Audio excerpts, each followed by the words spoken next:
ನಮಸ್ಕಾರ ಸ್ನೇಹಿತರೆ, ನಮ್ಮ ನಂಬಿಕೆಗೆ ಸ್ವಾಗತ ಸುಸ್ವಾಗತ.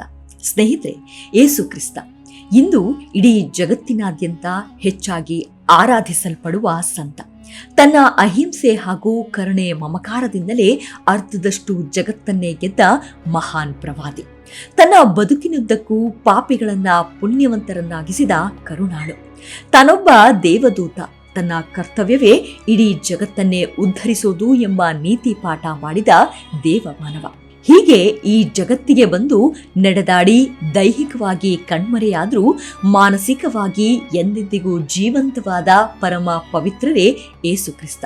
ಬರೋಬ್ಬರಿ 2000 ವರ್ಷಗಳ ಹಿಂದೆ ಬಾಳಿ ಬದುಕಿದ್ದ ಈ ಸಂತನ ಸಮಾಧಿ ಎಲ್ಲಿದೆ, ಯಾವ ಭಾಗದಲ್ಲಿದೆ ಎಂಬುದೇ ಇಂದಿಗೂ ಗೊಂದಲವಾಗಿರುವ ವಿಚಾರ. ಈ ಬಗ್ಗೆ ನಾನಾ ಸಂಶೋಧನೆಗಳು ನಡೆದಿದ್ದರೂ ನಾನಾ ಕುತೂಹಲಕಾರಿ ಸಂಗತಿಗಳು ಬೆಳಕಿಗೆ ಬಂದಿತ್ತು. ಆದರೆ ಯೇಸುವಿನ ಸಮಾಧಿಯೇ ಎಂಬ ಯಾವುದೇ ಪುರಾವೆಗಳು ಸಿಗದೇ ಇದ್ದಿದ್ದು ಈ ಹಿಂದೆ ನಾನಾ ಗೊಂದಲಗಳಿಗೂ ಕಾರಣವಾಗಿತ್ತು. ಹೀಗೆ ಇಸ್ರೇಲ್ 2016ರಲ್ಲಿ ಯೇಸುವಿನ ಮೂಲ ಸಮಾಧಿ ಇರುವ ಸ್ಥಳವಾದ ಚರ್ಚ್ನಲ್ಲಿ ಸಮಾಧಿಯನ್ನ ತೆರೆಯಲು ಮುಂದಾಯಿತು. ಆದರೆ ಸಮಾಧಿಯನ್ನ ತೆರೆಯುವ ವೇಳೆ ನಿಜಕ್ಕೂ ಮೂಕರನ್ನಾಗಿಸಿಬಿಟ್ಟಿತ್ತು. ಅಷ್ಟಕ್ಕೂ ಆ ಸಮಾಧಿಯಲ್ಲಿ ಕಂಡಿದ್ದೇನು ಹಾಗೂ ಸಿಕ್ಕ ಪಳೆಯುಳಿಕೆಗಳು ಯಾವುದು? ಇಂದಿಗೂ ಯೇಸುವಿನ ಸಮಾಧಿಯ ಕುರಿತಾದ ಗೊಂದಲಗಳು ಯಾವುದು ಅನ್ನೋದನ್ನ ಇಂದಿನ ಸಂಚಿಕೆಯಲ್ಲಿ ನೋಡೋಣ. ಅದಕ್ಕೂ ಮುನ್ನ ನಮ್ಮ ನಂಬಿಕೆಗೆ ನಿಮ್ಮ ಬೆಂಬಲವಿರಲಿ. ಸ್ನೇಹಿತರೆ, 2000 ವರ್ಷಗಳ ಹಿಂದೆ ಯೇಸು ಕ್ರಿಸ್ತರು ಜೀವಿಸಿದ್ದಾಗ ಇಸ್ರೇಲ್ ದೇಶವನ್ನ ರೋಮನ್ನರು ಆಳುತ್ತಿದ್ದರು. ಇಸ್ರೇಲ್ನ ಜನ ರೋಮ್ ಸರ್ಕಾರಕ್ಕೆ ತಲೆಗಂದಾಯ ಕೊಡುತ್ತಿದ್ದರು. ಅವರ ಧರ್ಮಗುರುಗಳು, ಶಾಸ್ತ್ರಿಗಳು, ಪರಿಸಾಯರೆಂಬ ಶ್ರೀಮಂತ ಮತ್ತು ವಿದ್ಯಾವಂತ ವರ್ಗದವರು ಬಡವರನ್ನ ಬಹಳವಾಗಿ ಪೀಡಿಸ್ತಾ ಇದ್ರು. ಅವರ ಮೇಲೆ ನೇಮಕವಾದ ಪಿಲಾತನೆಂಬ ರೋಮನ್ ಆಡಳಿತಗಾರನನ್ನು ಆ ಶ್ರೀಮಂತರು ಒಲಿಸಿಕೊಂಡು ಯಾರೂ ತಮ್ಮ ವಿರುದ್ಧ ತಿರುಗಿ ಬೀಳದಂತೆ ನೋಡಿಕೊಳ್ಳುತ್ತಿದ್ದರು. ರೋಮನ್ನರು ಅವರಿಗೆ ಧಾರ್ಮಿಕ ಸ್ವಾತಂತ್ರ್ಯವನ್ನು ಕೊಟ್ಟಿದ್ದರು. ತಮ್ಮ ಜನರ ನ್ಯಾಯವನ್ನ ತೀರ್ಮಾನಿಸುವ ಅಧಿಕಾರವನ್ನು ಕೊಟ್ಟಿದ್ದರು. ಆದರೆ ಮರಣದಂಡನೆಯನ್ನು ಕೊಡುವ ಅಧಿಕಾರ ಮಾತ್ರ ಅವರಿಗೆ ಇರಲಿಲ್ಲ. ಮಹಾಸಭೆ ಅಥವಾ ಸೆಹೆನ್ರಿದ್ರಿಯನ್ ಸಭೆ ಎಂಬ ಕೋರ್ಟು ಅವರ ನ್ಯಾಯವನ್ನ ತೀರ್ಮಾನಿಸ್ತಾ ಇತ್ತು. ಅದರಲ್ಲಿ ಶ್ರೀಮಂತರು, ಶಾಸ್ತ್ರ ಪಂಡಿತರು, ವಿದ್ಯಾವಂತರಾದ 70 ಜನ ಸದಸ್ಯರಿರ್ತಾ ಇದ್ರು. ಮಹಾಯಾಜಕನು ಅದರ ಅಧ್ಯಕ್ಷನಾಗಿರ್ತಿದ್ದ. ಮಿಷ್ನಾ ಎಂಬ ಕಾನೂನಿನ ಚೌಕಟ್ಟು ಕೂಡ ಇತ್ತು. ಮಹಾಯಾಜಕನು ತನಗೆ ಬೇಕಾದವರನ್ನು ಸದಸ್ಯರನ್ನಾಗಿ ಮಾಡಿ ತನ್ನ ಮಾತನ್ನು ಮೀರದಂತೆ ನೋಡಿಕೊಳ್ಳುತ್ತಿದ್ದ.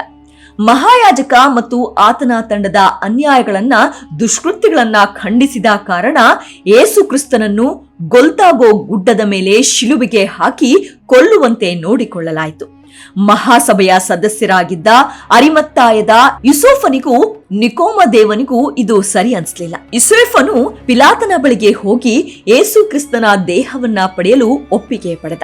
ರೋಮ್ ಸೈನಿಕರು ಹಾಗೂ ಅಲ್ಲಿಯೇ ಅಳುತ್ತಾ ನಿಂತಿದ್ದ ಸ್ತ್ರೀಯರ ನೆರವಿನಿಂದ ಯೂಸೆಫ್ ಹಾಗೂ ನಿಕೋದೇಮ್ ಯೇಸುವಿನ ದೇಹವನ್ನ ಶಿಲುಬೆಯಿಂದ ಇಳಿಸಿ ದೇಹಕ್ಕೆ ಸುಗಂಧ ದ್ರವ್ಯವನ್ನು ಲೇಪಿಸಿ ನಾರುಮಡಿಯಲ್ಲಿ ಸುತ್ತಿದರು. ಗೊಲ್ತಾಗೋ ಗುಡ್ಡದ ಕೆಳಗೆ ಇದ್ದ ತನ್ನ ತೋಟದಲ್ಲಿ ಯೂಸೆಫ ತನಗಾಗಿ ತೋಡಿಕೊಂಡಿದ್ದ ಸಮಾಧಿಯಲ್ಲಿ ಯೇಸುವಿನ ದೇಹವನ್ನ ಇಟ್ಟು ಒಂದು ಗೋಲಾಕಾರದ ಬಂಡೆಯನ್ನ ಮುಚ್ಚಿ ರಾಜಮುದ್ರೆಯನ್ನು ಹಾಕಿಸಿದ. ಕಾಯಲು ಸಿಪಾಯಿಗಳನ್ನು ನೇಮಿಸಿದ. ಮುಂದೆ 3ನೇ ದಿನ ಯೇಸು ಕ್ರಿಸ್ತನು ತನ್ನ ಶಿಷ್ಯರಿಗೆ ಕಾಣಿಸಿಕೊಂಡು 40 ದಿನಗಳವರೆಗೂ ಉಪದೇಶ ಮಾಡಿದ ಎಂಬ ಪ್ರತೀತಿ ಇದೆ. ಇನ್ನು ಕ್ರಿಸ್ತಶಕ 70ರಲ್ಲಿ ಯಹೂದರು ರೋಮನ್ನರ ವಿರುದ್ಧ ದಂಗೆ ಎದ್ದರು. ರೋಮನ್ ಸೈನ್ಯಾಧಿಕಾರಿ ಟೈಟಸ್ ಮತ್ತು ಅವನ ಸೈನಿಕರು ಯಹೂದರನ್ನ ಸೋಲಿಸಿ ಜೆರೂಸಲೇಮಿನ ಬಹುಭಾಗವನ್ನ ನಾಶ ಮಾಡಿದರು ಮತ್ತು ಹೆರೋದನು ಕಟ್ಟಿಸಿದ ಸುಂದರವಾದ ದೇವಾಲಯವನ್ನ ಕೆಡವಿದರು. ಯಹೂದರು ಜೆರೂಸಲೇಮ್ ಬಿಟ್ಟು ಬೇರೆ ಬೇರೆ ಕಡೆ ಓಡಿ ಹೋದರು. ಸುಮಾರು 55-60 ವರ್ಷಗಳ ನಂತರ ನಿಧಾನವಾಗಿ ಜನ ಜೆರೂಸಲೇಮಿಯಾಗೆ ಬರತೊಡಗಿದರು. ಊರು ಬಿಟ್ಟು ಹೋದಾಗ ಬಾಲಕರಾಗಿದ್ದವರು ವಾಪಸ್ ಬಂದಾಗ ಮುದುಕರಾಗಿದ್ದರು. ಹಾಳು ಬಿದ್ದ ಜೆರೂಸಲೇಂನಲ್ಲಿ ತಾವು ಸಣ್ಣವರಿದ್ದಾಗ ಯಾವ ಭಾಗದಲ್ಲಿ ಏನಿತ್ತು ಎಂಬುದನ್ನ ಬರೆತಿದ್ದರು. ಆದ್ದರಿಂದ ಯೇಸು ಕ್ರಿಸ್ತನ ಸಮಾಧಿಯಾಗ್ಲಿ, ಆತನನ್ನ ಶಿಲುಬೆಗೆ ಹಾಕಿದ ಗೋಲ್ತಾ ಗುಡ್ಡವಾಗಲಿ ಅವರ ನೆನಪಿನಲ್ಲಿ ಉಳಿದಿರಲಿಲ್ಲ. ಯೇಸು ಕ್ರಿಸ್ತನ ಮರಣದೊಂದಿಗೆ ಪ್ರಾರಂಭವಾದ ಕ್ರೈಸ್ತರ ಮೇಲಿನ ಹಿಂಸೆ ಸುಮಾರು 300 ವರ್ಷಗಳವರೆಗೆ ತಡೆಯಿಲ್ಲದೆ ಸಾಗಿತ್ತು. ಸಾವಿರಾರು ಜನ ನಾನಾ ಹಿಂಸೆಯಿಂದ ಕೊಲ್ಲಲ್ಪಟ್ಟರು. ಕ್ರಿಸ್ತಶಕ 305ರಲ್ಲಿ ಕಾನ್ಸ್ಟಂಟೈನನು ಚಕ್ರವರ್ತಿ ಆಗುವವರೆಗೆ ಹಿಂಸೆ ನಡೆಯುತ್ತಲೇ ಇತ್ತು. ಕಾನ್ಸ್ಟಂಟೈನನು ಕ್ರೈಸ್ತ ಧರ್ಮ ಸ್ವೀಕಾರ ಮಾಡಿ ಕ್ರೈಸ್ತರಿಗೆ ಭದ್ರತೆ ಒದಗಿಸಿದ. ಶಿಲುಬೆಯನ್ನು ತನ್ನ ಸೈನ್ಯದ ಲಾಂಛನವನ್ನಾಗಿ ಮಾಡಿಕೊಂಡ. ಇನ್ನು ಕ್ರಿಸ್ತಶಕ 312ರಲ್ಲಿ ಯುದ್ಧಕ್ಕೆ ಹೊರಟ.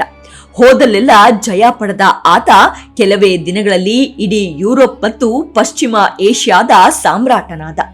ಕಾನ್ಸ್ಟಂಟೈನನು ತನ್ನ ತಾಯಿ ರಾಣಿ ಹೆಲಾನಾಳನ್ನ ಯೇಸು ಕ್ರಿಸ್ತನ ಸಮಾಧಿಯನ್ನ ಶೋಧಿಸಲೆಂದು ಜೆರೂಸಲೇಂಗೆ ಕಳುಹಿಸಿಕೊಟ್ಟ. ಅಲ್ಲಿ ಆಕೆ ಸಿಸಿರಿಯಾದ ಬಿಷಪ್ ಇಸಿಬಿಯಸ್ ಮತ್ತು ಜೆರೂಸಲೇಂನ ಬಿಷಪ್ ಮಕರಿಯಸ್ ಇವರ ಸಹಾಯದಿಂದ ಹೆರೋದನ ಅರಮನೆಯ ಗೋಡೆಯ ಹಿಂದೆ ಇದ್ದ ಒಂದು ದಿಣ್ಣೆಯನ್ನ ಸ್ವಚ್ಛಗೊಳಿಸಿದಾಗ ಅಲ್ಲಿ ಅವರಿಗೆ 3 ಶಿಲುಬೆಗಳು ಮತ್ತು ಒಂದು ಸಮಾಧಿ ಕಾಣಿಸಿತ್ತು. ಅವರು ಅದನ್ನೇ ಗೋಲ್ತಾಗ ಗುಡ್ಡ, ಆ ಸಮಾಧಿ ಯೇಸು ಕ್ರಿಸ್ತನ ಸಮಾಧಿ ಎಂದು ತಿಳಿದರು. ಈ ಸಂಗತಿಯನ್ನು ಹೆಲೆನಾ ರಾಣಿಯು ರೋಮ್ ಪಟ್ಟಣಕ್ಕೂ ಮತ್ತು ಎಲ್ಲಾ ಕ್ಯಾಥೋಲಿಕ್ ಕ್ರೈಸ್ತರಿಗೂ ತಿಳಿಸಿದಳು. ಕಾನ್ಸ್ಟಂಟೈನ್ ಚಕ್ರವರ್ತಿಯು ಆ ಸ್ಥಳವನ್ನೆಲ್ಲ ವಶಕ್ಕೆ ಪಡೆದು ಅಲ್ಲೊಂದು ಭವ್ಯವಾದ ಕಟ್ಟಡವನ್ನು ನಿರ್ಮಾಣ ಮಾಡಿದ ಮತ್ತು ಆ ಸಮಾಧಿಯ ಮೇಲೆ ಸುಂದರವಾದ ಚರ್ಚ್ ಅನ್ನ ಕಟ್ಟಿಸಿ ಕ್ರಿಸ್ತಶಕ 350ರಲ್ಲಿ ಆ ಚರ್ಚ್ಗೆ ಹೋಲಿ ಸಫಲ್ಕರ್ ಎಂದು ನಾಮಕರಣ ಮಾಡಿದ. ಕ್ರೈಸ್ತರಿಗೆ ಇಷ್ಟು ಪವಿತ್ರವಾದ ಸ್ಥಳ ವಿಶ್ವದಲ್ಲಿ ಮತ್ತೊಂದಿಲ್ಲ. ಈ ಸ್ಥಳವೇ ಗೋಲ್ತಾಗ. ಆ ಸಮಾಧಿಯಲ್ಲೇ ಯೇಸು ಕ್ರಿಸ್ತನ ದೇಹವನ್ನ ಇಡಲಾಗಿತ್ತೆಂದೋ ಅದರಿಂದ ಅದು ಪವಿತ್ರ ಸ್ಥಳವೆಂದು ಹೇಳಲಾಗುತ್ತದೆ. ಆದರೆ ಈ ಸ್ಥಳ ಹೆರೋದನ ಅರಮನೆಯ ಗೋಡೆಯೊಳಗೆ ಇರಬಹುದಲ್ಲವೇ ಎಂದು ಅನೇಕರು ಸಂಶಯ ವ್ಯಕ್ತಪಡಿಸುತ್ತಾರೆ. ಅಂದರೆ ಇದು ನಿಜವಾದ ಗೋಲ್ತಾಗೋ ಅಲ್ಲ, ಇದು ನಿಜವಾದ ಸಮಾಧಿಯೇ ಅಲ್ಲ ಎಂದು ಅವರ ಭಾವನೆಯಾಗಿದೆ.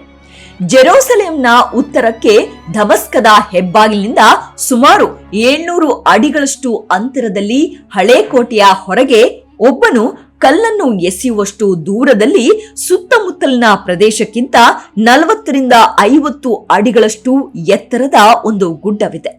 ಪಟ್ಟಣದ ಎಲ್ಲಾ ಕಡೆಯಿಂದಲೂ ಇದನ್ನ ನೋಡಬಹುದು. ಪಟ್ಟಣದ ಕಡೆ ಮುಖ ಮಾಡಿರುವ ಇದರ ಭಾಗವು ತಲೆಬುರುಡೆಯಂತೆ ಕಾಣುತ್ತದೆ.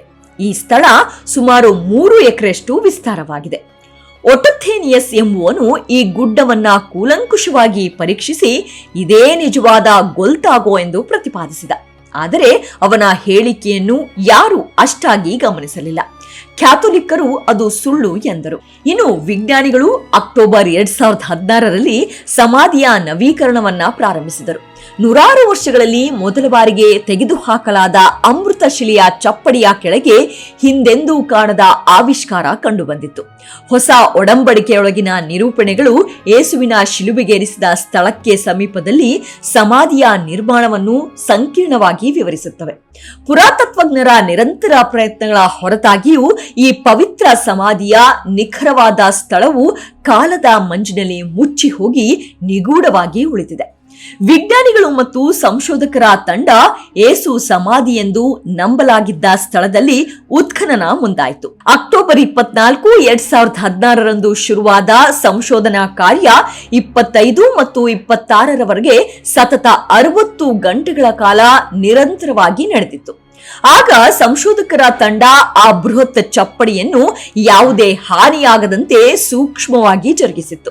ಅಲ್ಲಿಗೆ ಸಹಸ್ರಮಾನಗಳಷ್ಟು ಹಳೆಯದಾದ ರಹಸ್ಯಗಳಿಂದ ಮುಚ್ಚಿ ಹೋಗಿದ್ದ ಸಮಾಧಿಯ ಆ ಕೋಣೆಗೆ ಮತ್ತು ಸುತ್ತಮುತ್ತಲಿನ ಜಾಗಗಳಿಗೂ ಯಾವುದೇ ಹಾನಿಯಾಗದಂತೆ ಪ್ರತಿಯೊಂದು ಕೆಲಸಗಳನ್ನು ಎಚ್ಚರಿಕೆಯಿಂದ ಕಾರ್ಯಗತಗೊಳಿಸಲಾಯಿತು. ಇನ್ನು ಸಂಶೋಧಕರ ತಂಡವು ಕೊನೆಗೂ ಭವ್ಯವಾದ ಅಮೃತಶಿಲೆಯ ಚಪ್ಪಡಿಯನ್ನ ಎತ್ತುತ್ತಾ ಇದ್ದಂತೆ ಸಭಾಂಗಣದಲ್ಲಿ ಒಂದು ಗಾಢವಾದ ಮೌನ ಆವರಿಸಿತ್ತು. ನೆರೆದಿದ್ದ ಜನರು ಹಲವಾರು ನಿರೀಕ್ಷೆಗಳನ್ನ ಇಟ್ಟುಕೊಂಡಿದ್ರು. ಆಗ್ಲೇ ಒಂದು ಆಶ್ಚರ್ಯಕರವಾದ ಸಂಗತಿ ಬಹಿರಂಗವಾಯಿತು. 1555ರಲ್ಲಿ ಫ್ರಾನ್ಸಿಸ್ನ ಸನ್ಯಾಸಿಗಳು ಹಾಕಿದ ಅಮೃತಶಿಲೆಯ ಚಪ್ಪಡಿಯ ಕೆಳಗೆ ಮತ್ತೊಂದು ಪದರವಿತ್ತು. ಆ ಎರಡನೇ ಅಮೃತಶಿಲೆಯ ಚಪ್ಪಡಿ ಶತಶತಮಾನಗಳು ನೆಲದಡಿಯಲ್ಲೇ ಸವೆದು ಅದರ ಬೂದಿ ಅಥವಾ ಧೂಳು ಶೇಖರಣೆಯಾಗಿತ್ತು. ತಂಡವು ಈ ನಿಗೂಢ ಆವಿಷ್ಕಾರವನ್ನ ಬಹಿರಂಗಪಡಿಸ್ತಾ ಇದ್ದಂತೆ ಆ ಕಲ್ಲನ್ನ ಸರಿಸುವಂತೆ ಹರ್ಷೋದ್ಗಾರ ಹಾಗೂ ಕುತೂಹಲವು ಮನೆ ಮಾಡಿತ್ತು. ಆ ಧೂಳನ್ನ ಸರಿಸಿದಾಗ ಆ ಅಮೃತ ಶಿಲೆಯ ಮಧ್ಯದಲ್ಲಿ ಸುಂದರವಾಗಿ ಶಿಲುಬೆ ಆಕಾರವನ್ನು ಕೆತ್ತಲಾಗಿತ್ತು. ಅದನ್ನ ಕಂಡವರು ತಮ್ಮ ಶೋಧನೆಗೆ ಸಂದ ಜಯವೆಂದೇ ಭಾವಿಸಿದ್ರು. ಆದ್ರೆ ಮುಂದೆ ನಡೆದಿದ್ದೇ ರೋಚಕ ಅಧ್ಯಾಯ. ಎರಡನೇ ಅಮೃತ ಶಿಲೆಯನ್ನ ಹೊರತೆಗೆಯುವಾಗ ನೆರೆದಿದ್ದವರ ಹೃದಯ ಸ್ಪರ್ಶಿಸಿ ಕೂಗು ಎಲ್ಲರ ಎದೆಯಲ್ಲೂ ಭಕ್ತಿ ಭಾವ ಪರವಶತೆಯನ್ನ ಮೊಳಗಿಸಿ ಬಿಟ್ಟಿತ್ತು. ಬೂದುಕಲ್ಲಿನ ಮಧ್ಯಭಾಗದಲ್ಲಿರುವ ಸಂಕೀರ್ಣವಾಗಿ ಕೆತ್ತಲಾದ ಶಿಲುಬೆಯ ಮೂಲ ಮತ್ತು ಮಹತ್ವದ ಸುತ್ತ ಚರ್ಚೆಗಳು ನಡೀತಾ ಇದ್ದಂತೆ ಈ ಶಿಲುಬೆಯು ಕ್ರುಸೇಡರ್ಗಳ ಕೈಗಳ ಗುರುತುಗಳನ್ನ ಹೊಂದಿದೆ ಎಂದು ಕೆಲವರು ಊಹಿಸಿದ್ರು. ಹೀಗೆ 2016ರಲ್ಲಿ ಉತ್ಖನನ ತಂಡವು ಸಂಗ್ರಹಿಸಿದ್ದ ವಸ್ತುಗಳು ಯಾವ ಕಾಲಮಾನವೆಂದು ನಿರ್ಧರಿಸಲು ಆಪ್ಟಿಕಲ್ ಸಿಮ್ಯುಲೇಟೆಡ್ ಲುಮಿನೆನ್ಸ್ ಅಂದ್ರೆ OSL ವಿಧಾನವನ್ನ ಬಳಸಿ ನಿಖರವಾದ ಡೇಟಿಂಗ್ ಮಾಡಲು ಕಳುಹಿಸಲಾಯಿತು. ಸುಮಾರು 1 ವರ್ಷದ ಬಳಿಕ ಆ ಶೋಧನೆಗೆ ಉತ್ತರ ಸಿಕ್ಕಿತ್ತು. ಅದೇನೆಂದ್ರೆ ಸಮಾಧಿಯ ಚಪ್ಪಡಿ ಮತ್ತು ಅದರ ಮೇಲಿನ ಗುಪ್ತವಾಗಿದ್ದ ಹೊದಿಕೆಗಳು 4ನೇ ಶತಮಾನಕ್ಕೆ ಸೇರಿದ್ದೆಂದು ಬಹಿರಂಗಪಡಿಸಲಾಯಿತು. ಈ ದಾಖಲೆಯ ಅನ್ವಯ ಕಾನ್ಸ್ಟಂಟೈನ್ ಪವಿತ್ರ ಸಮಾಧಿಯ ಮೇಲೆ ಮೊಟ್ಟ ಮೊದಲ ಚರ್ಚೆಯನ್ನ ನಿರ್ಮಿಸಿದ ಕಾಲಮಾನವೇ ಇದು. ಹೀಗಾಗಿ ಇಂದಿಗೂ ನಾನಾ ಗೊಂದಲಗಳು ಯೇಸು ಕ್ರಿಸ್ತರನ್ನ ಎಲ್ಲಿ ಸಮಾಧಿ ಮಾಡಲಾಯಿತು ಎಂಬುದರ ಬಗ್ಗೆ ಸುಳಿದಾಡ್ತಲೇ ಇವೆ. ಆದ್ರೆ ಭಕ್ತಾದಿಗಳು ತಮ್ಮ ನಂಬಿಕೆ ಅನುಸಾರವಾಗಿ ನಡೆದುಕೊಳ್ತಿದ್ದಾರೆ. ಅಂತೂ ಈ ಪ್ರಕೃತಿಯೇ ಹಾಗೆ, ತನ್ನ ಕಾಲಗರ್ಭದಲ್ಲಿ ಎಲ್ಲವನ್ನ ಬಚ್ಚಿಟ್ಟುಕೊಂಡು ಈ ಭ್ರಮ ಜಗತ್ತಿಗೆ ಏನನ್ನ ಬಿಟ್ಟುಕೊಡುವುದಿಲ್ಲ. ಆದ್ರೆ ಮಾನವರು ಮಾತ್ರ ಇಂದಿಗೂ ಈ ರಹಸ್ಯ ಎಲ್ಲವನ್ನೂ ಬಯಲಿಗೆಳುವ ಪ್ರಯತ್ನದಲ್ಲೇ ಇದ್ದಾರೆ. ಸುಳಿವಿಲ್ಲದ ಸಾವಿಗೆ ರಹಸ್ಯವಿಲ್ಲಿಂದ ಬರಬೇಕು ಅಲ್ವಾ? ಮುಂದಿನ ಸಂಚಿಕೆಯಲ್ಲಿ ಮತ್ತೆ ಸಿಗೋಣ. ಅಲ್ಲಿಯವರೆಗೂ ನಿಮ್ಮ ಆರೋಗ್ಯದ ಕಡೆ ಗಮನವಿರಲಿ. Take care. ನಮಸ್ಕಾರ.